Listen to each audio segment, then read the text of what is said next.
since the Olympics kicked off in Coventry, and new figures show the number of people playing sport in the region has significantly increased. Well, Sport England says over a 3-month period last summer, the numbers went up by more than 30,000 on the year before. Our reporter Nick Clitheroe has been looking at the impact London 2012 has made here in the Midlands.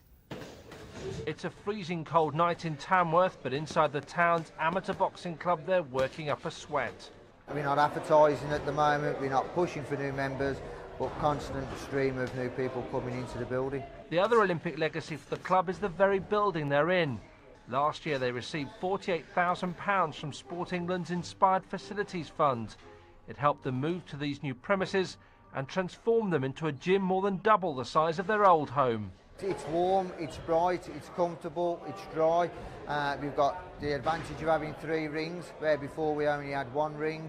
Sport England have also released new figures revealing the number of people taking part in sport in the West Midlands went up by more than 30,000 in the 3 months from mid-July last year. But not everyone is convinced this is proof yet that the Olympics have left a permanent legacy.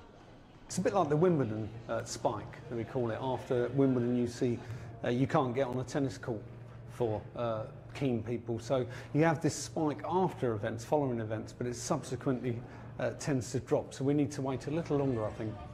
There's also one major problem to overcome.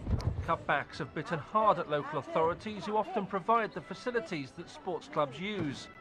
Take Stoke-on-Trent Gymnastics Club, which is run by the council. They've just put up the fees to gymnasts by more than 40% and want to move them to a new home. There's £40,000 savings in this year's budget that we've got to find as a result of increasing some of the charges, which is unfortunate. In an ideal world we wouldn't be doing so, but also we have a responsibility to the taxpayers as a whole in the city.